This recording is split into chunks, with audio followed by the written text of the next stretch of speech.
દેશની સૌથી કઠિન અને પ્રતિષ્ઠિત ગણાતી એવી યુપીએસસી સિવિલ સર્વિસીસ પરીક્ષામાં ફરી એકવાર ગુજરાતના યુવાનોએ પોતાના સપનાઓને હકીકતમાં બદલી નાખ્યા છે. આ સફળતા માત્ર પરિણામ નથી, પરંતુ વર્ષોની મહેનત, અનેક નિષ્ફળતાઓ પછી પણ અડગ રહેલી આશા અને તીવ્ર દેશ સેવાની ઈચ્છાનું પરિણામ છે. નાના શહેરોથી લઈને મોટા સપનાઓ સુધીની આ સફર ઘણા બધા યુવાઓને પ્રેરણા આપી રહી છે. ત્યારે ચાલો જોઈએ આ અંગેનો ખાસ અહેવાલ. વર્ષોની મહેનત, કેટલાય કલાકોનો અભ્યાસ અને અનેક વખત નિષ્ફળતાઓનો સામનો કર્યા પછી પણ અડગ રહેલો વિશ્વાસ. કોઈએ ગામની નાની ગલીઓમાંથી સપનું જોયું હતું, તો કોઈએ સામાન્ય પરિવારની પરિસ્થિતિઓ વચ્ચે અસામાન્ય સિદ્ધિ હાંસિલ કરવાની ઠાની હતી. અને આજે તેમની મહેનત યુપીએસસીની સફળતાની પ્રેરણાદાયક કહાની બની ગઈ છે.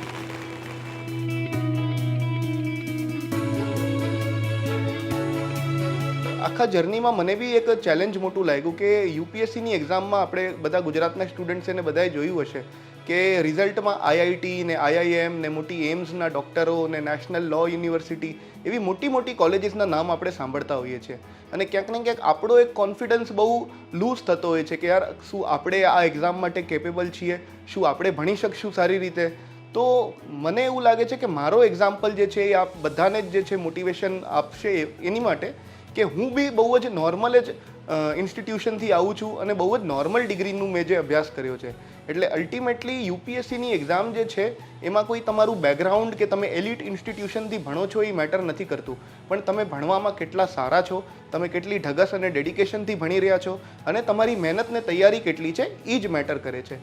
યુપીએસસીના ઇન્ટરવ્યૂમાં બી એ લોકો એ નથી જોઈ રહ્યા કે તમે શું ભણી આવ્યા છો અને તમે શું કઈ ડિગ્રી કે પીએચડી કે શું કર્યું છે, પણ તમે વ્યક્તિ કેવા છો, તમે જે છે કઈ રીતે વિચાર કરી શકો છો એ વસ્તુ ઉપર ફોકસ થતો હોય છે. એટલે આપણે બધાએ આ વસ્તુની ક્યારેય ચિંતા નથી કરવાની કે આપણે આઈઆઈટી કે આઈઆઈએમના પાસ આઉટ નથી. આપણે જે ભણશું એ બહુ સારી રીતે ભણશું તો એક્ઝામ આપણે ક્લિયર કરી શકશું.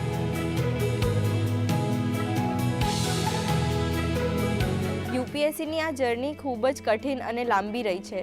આગળના 3 પ્રિલિમ્સના અટેમ્પ નહોતા નીકળ્યા ત્યારે ડિમોટિવેશન આવતું જ હતું કે હવે આગળ શું થશે, પણ ફ્રેન્ડ્સ અને ફેમિલીના સપોર્ટ દ્વારા એ મોટિવેશન આગળ વધતું રહ્યું અને પોઝિટિવિટી આવતી રહી કે આજે નહીં તો કાલે ક્લિયર તો થશે જ. એટલે 2025માં પણ અટેમ્પ્ટ આપ્યો અને તે સાથે સફળતા મેળવી છે.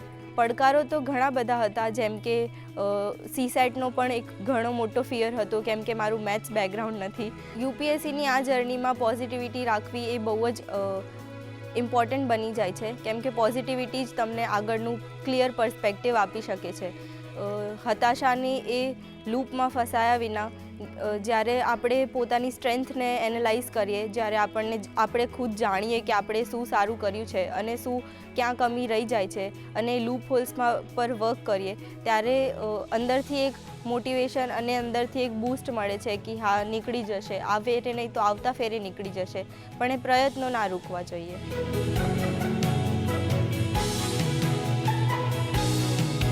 मेरी रैंक 589 आई है और ये मेरा यूपीएससी में 5th अटेम्प्ट था.